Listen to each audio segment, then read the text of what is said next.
반갑습니다. 오늘은 기독교의 기본 진리 9번째 시간인 성령님은 누구신가에 대해서 우리가 함께 은혜의 말씀을 나누겠습니다.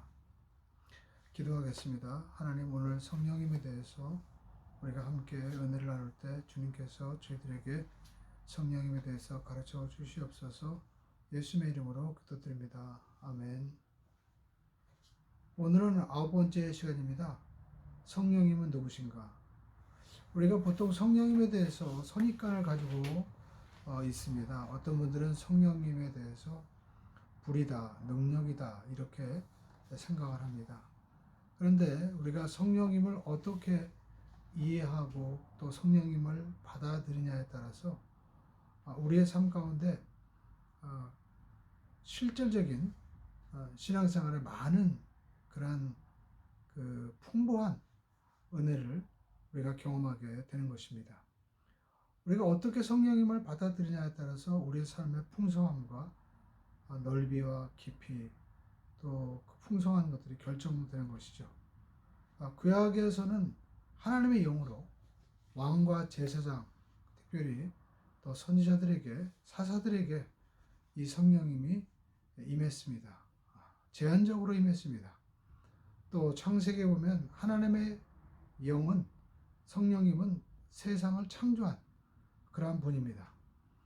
성령님의 역사를 통해서 새로운 시대가 열린 것을 우리가 구약을 통해서 볼 수가 있습니다. 우리가 신약 시대에 와서는 특별히 예수님께서 이 성령님에 대해서 말씀을 하고 계시죠. 예수님의 사역도 성령님과 함께 하시는 그러한 사역이었습니다. 특별히 예수님께서는 이제 오순절 마가다락방에 성령이 임할 것을 말씀하셨습니다. 보혜사, 파라클레토스라고 하죠. 예수님과 같은 분이라는 겁니다. 그래서 그 성령님이 오셔서 우리를 주로 고백할 뿐만 아니라 가르치시고 인도하시고 우리의 삶을 인도하시고 또 풍성하게 능력을 주시는 분이 바로 성령님이십니다. 성령님의 특징은 어떤 특징이 있을까요? 성령님의 특징은 인격적이다라는 것입니다. 성령님은 마치 바람과 같다고 말씀하고 있습니다. 어디서 와서 어디로 가는지 보이지 않습니다. 그러나 우리를 인도하시고 또 감동을 주시고 또 우리에게 사명을 주시는 분입니다. 성령님은 우리 삶 가운데 사역을 하시는데 특별히 10가지 사역이 있습니다. 우리를 위로하시고 보호해 주시는 보혜사 성령님으로 요한복음 14장 8절에 말씀을 하고 있습니다. 또 은사를 주십니다.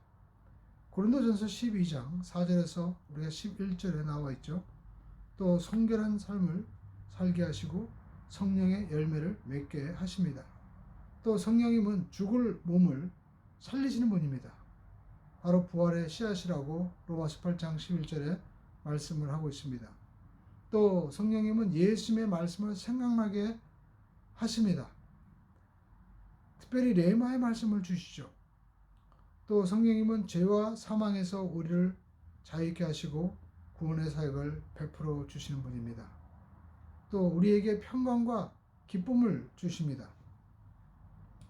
성령님은 특별히 우리에게 사도행전 1장 8절에 보면 전도의 사명을 감당하고 증인이 되게 하신다고 말씀을 하고 있습니다.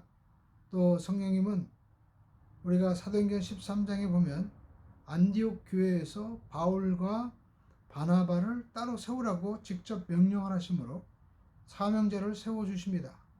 또 성령님은 교회를 성숙하게 하고 교회를 부흥시키는 것을 사도행전 19장 6절에 말씀을 하고 있습니다. 그러면 이 성령님을 우리가 어떻게 받을 수 있을까요? 성령님의 주시는 그 은사, 또 성령님의 내주하심을 우리가 경험하기 위해서는 첫 번째, 우리가 회개하고 죄사함을 받을 때입니다. 사도행전 2장 38절에 보면 너희가 회개하여 각각 예수 그리스도의 이름으로 세례를 받고 죄사함을 받으라. 그래야 하면 성령의 선물을 받겠다라고 말씀을 하고 있습니다. 또 두 번째, 우리가 성령님은 고넬료의 집에 보면 초대교회에 있었던 일이죠. 요바에 가서 베드로가 이 고넬료라는 이방인 백부장의 집에 갔을 때 말씀을 들을 때 성령님이 그 집에 내려왔다라고 사도행전 10장 44절 이하의 말씀을 하고 있습니다. 또 성령님은 기도할 때 임하십니다. 사도행전에 보면 2장의 합심으로 기도할 때 성령님이 그들에게 임한 것을 우리가 볼 수가 있습니다. 그러므로 저와 여러분들이 우리가 성령의 충만함을 받아야 되는 것이죠. 그런데 우리가 성령님에 대해서 우리가 몇 가지 단계별로 구분할 필요가 있습니다. 먼저 성령님의 임하심입니다. 성령님이 우리 가운데 오셔서 내주하시는 거죠.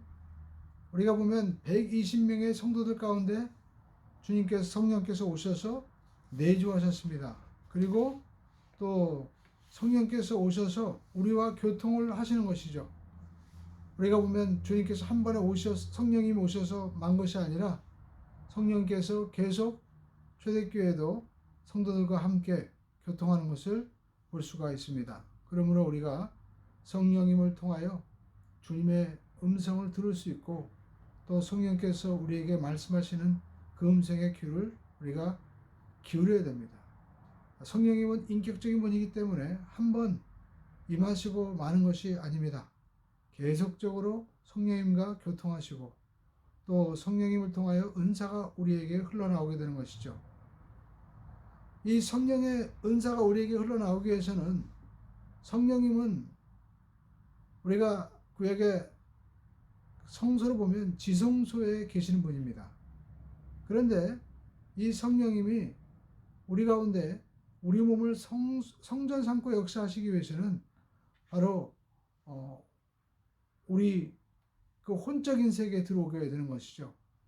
그러기 위해서는 마치 휘장을 찢듯이 우리 육신의 아픔과 또 고통이 회개를 통해서 마치 찢어지듯이 우리에게 나타날 때가 있습니다. 그 대표적인 것이 바로 약복강에 임한 야곱의 체험인 것이죠. 야곱은 하나님을 믿는 사람이었습니다. 그러나 그가 직접적으로 약복강에서 하나님과 씨름하면서 정말 주님 앞에 완전히 회심한 변화된 사람으로 거듭나게 되는 것이죠. 형에 대한 염려, 또 양과 가축에 대한 염려, 이 모든 것들이 하나님과 씨름한 후에 사라지게 되는 것을 볼 수가 있습니다. 우리의 신앙생활도 마찬가지입니다.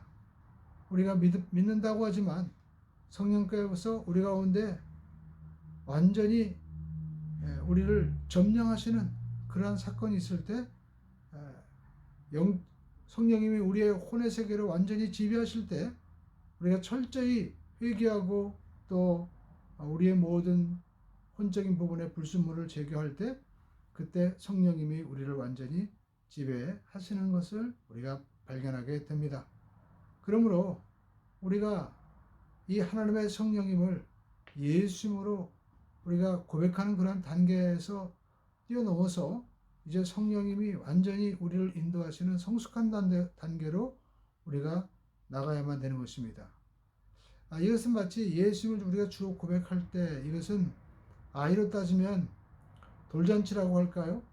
그러나 이제 그 아이는 계속 자라나게 돼서 나중에는 성년식을 치르게 되고 또 결혼도 하고 그렇지 않습니까?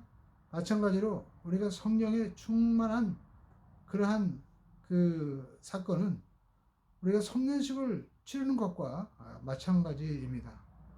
이제 성숙한 아이로 완전히 우리가 하나님과 하나가 되는 그러한 성숙한 단계로 변화가 되는 것이죠. 그러기 위해서는 우리가 성령님과 깊은 그러한 단계로 들어가야만 되는 것입니다. 성령님의 우리가 내주하시면서 이제 성령님의 충만한 단계로 우리가 들어가야만 되는 것입니다. 그때 우리는 성령의 열매가 나타나고 또 성령의 능력을 선물로 받게 되는 것입니다. 이것이 은사죠. 그리고 내적인 그러한 강한 치유 역사도 나타나게 되는 것입니다. 우리가 성령님은 예수님으로부터 오신다는 사건을 사실을 우리가 알아야만 되는 것입니다. 예수님께서 성령님을 보내시겠다고 약속하셨고 또 이 약속은 요엘 선지자를 통하여 예언한 구약의 예언의 성취인 것입니다. 그래서 초대교회 오순절 마가다락방에 이 보혜사 성령님을 그들은 이제 완전히 충만하게 임하는 사건으로 체험하게 됐죠. 그때 그들이 합심으로 기도했을 때 성령님은 임하심으로 그들에게 능력을 허락해 주신 것을 볼 수가 있습니다. 그러나 이 사건은 단회적으로 끝나서는 안 되는 것입니다. 우리의 몸이 이제 성령님이 거하시는 전이 되어서 늘 성령님과 교통하시는 진리 가운데로 인도하시고 또 우리에게 은사를 주시고 열매를 맺게 하시는 그러한 사역들이 계속해서 이어져야만 되는 것입니다. 또 어떤 분들은 물어봅니다. 방언은 뭡니까? 방언은 성령의 한 가지 은사인 것입니다. 특별히 우리가 교회의 덕을 위해서 또 절제 있게 사용하라고 말씀을 하고 있죠. 그러나 우리가 방언을 또 무시해서는 절대 안 됩니다. 방언은 우리의 믿음을 굳게 하기 때문인 것입니다. 또 방언은 모든 은사에 마치 키와도 같은 것입니다. 방언을 통하여 많은 은사가 나타나게 되는 것을 우리가 볼 수가 있습니다.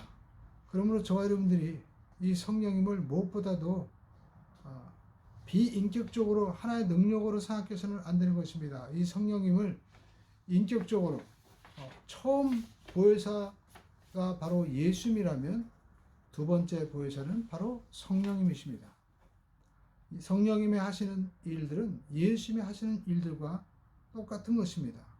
우리에게 지혜도 주시고 또 지식도 주시고 영분별도 주시고 많은 능력과 또 병 고치는 그런 역사도 성령님을 통하여 이루어지는 것이죠. 그런데 이 모든 것들이 사실 예수님이 하시는 일과 똑같은 것 아니겠습니까?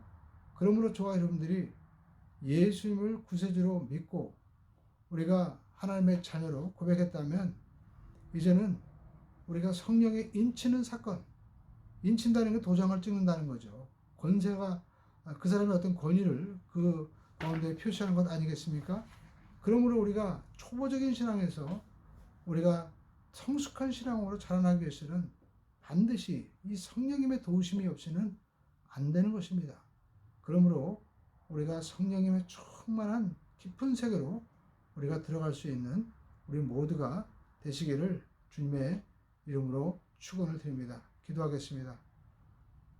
아버지 하나님, 오늘 성령님에 대해서 특별히 말씀을 듣는 우리 모두에게 성령께서 말씀하시고 깨닫는 역사가 있게 도와주시고 우리 모두가 성령으로 충만한 삶을 살도록 도와주시옵소서. 우리 주 예수님 이름으로 감사하며 기도 올려옵나이다. 아멘. 다 같이 우리의 모든 신앙이 성령의 깊은 신앙으로 나아갈 수 있도록 우리가 기도해야 될 줄로 믿습니다. 에스겔 선지가 환상에서 본 것처럼 우리 신앙이 발목에서 무릎에서 허리로 가슴으로 창일하게 된 것처럼 하나님의 깊은 곳으로 들어갈 수 있도록 도와주시옵소서. 주여 삼창하시고 합심으로 기도하겠습니다. 주여 주여 주여 할렐루야. 주신 아버지 하나님